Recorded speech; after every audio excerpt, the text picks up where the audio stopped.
அன்பு நண்பர்களே, அனைவருக்கும் அன்னை சமையல் உமாவின் அன்பான வணக்கங்கள். இன்னைக்கு அன்னை சமையலில் பார்க்க போகிறது பூரி சப்பாத்திக்கு சூப்பரான சைட் டிஷ் பன்னீர் கிரேவி. ரொம்ப சிம்பிளான ரெசிபிங்க. வாங்க பன்னீர் கிரேவி எப்படி செய்கிறதுன்னு பார்க்கலாம். தேவையான அளவு எண்ணெய், ஒரு பிரியாணி இலை, 2 பட்டை, 1 கிராம்பு, 1 ஏலக்காய், 1 டீஸ்பூன் சீரகம், பொடியான இருக்குன்னு 3 வெங்காயத்தை சேர்த்துக்கலாம்.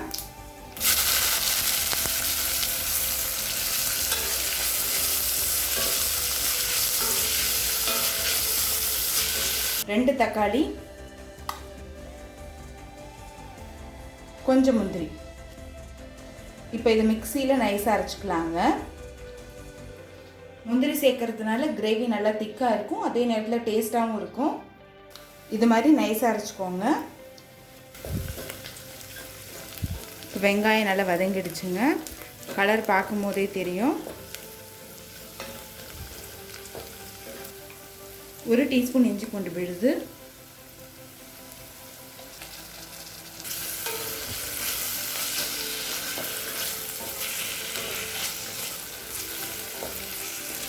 அடுத்து நம்ம அரைச்சி வச்சிருக்க தக்காளி முந்திரி விழுது இதில் சேர்த்துக்கலாம்.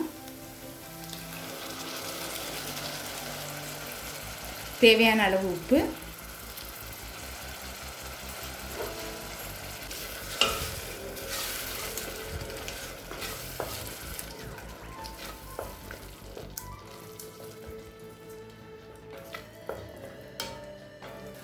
அடுத்தது 1/4 டீஸ்பூன் மஞ்சள் தூள்,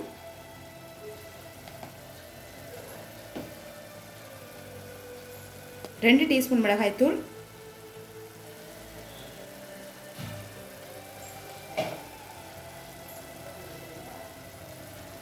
ஒரு டீஸ்பூன் தனியாத்தூள்.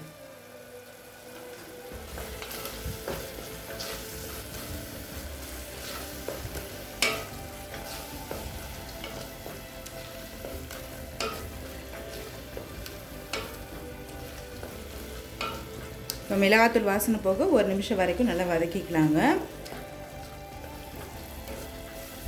இப்போ மிளகாத்தூள் வாசனை போக 1 நிமிஷம் வரைக்கும் நல்லா வதக்கியாச்சு. எண்ணெயும் பாருங்கள் பிரிஞ்சு வந்துடுச்சு. இப்போ 1 கப் தண்ணி சேர்த்துக்கலாங்க.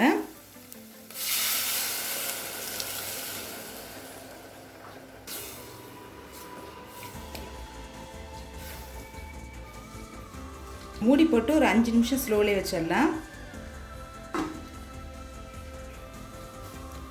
இப்போ 5 நிமிஷம் கழிச்சு பாருங்கள்.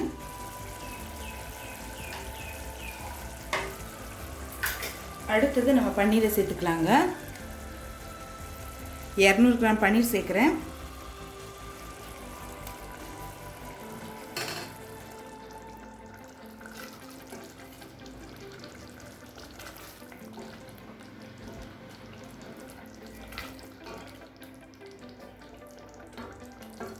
இப்போ 1/2 டீஸ்பூன் கரம் மசாலா சேர்த்துக்கலாங்க.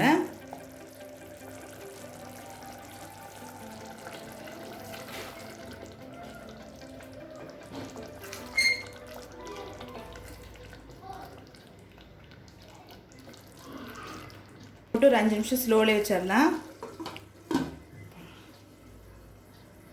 5 நிமிஷம் ஆயிடுச்சு. இப்போ கொஞ்சமாக கசூரி மேத்தி சேர்த்துக்கலாங்க.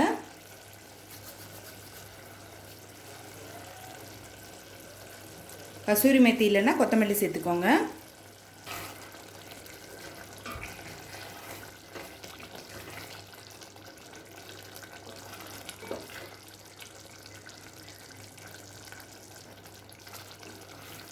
இப்போ பன்னீர் கிரேவி ரெடி ஆகிடுச்சு.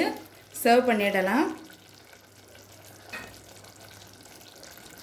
இப்போ சுவையான பன்னீர் கிரேவி ரெடி ஆகிடுச்சுங்க. ரெசிபியை ட்ரை பண்ணி பாருங்கள், கண்டிப்பாக உங்களுக்கே பிடிக்கும்.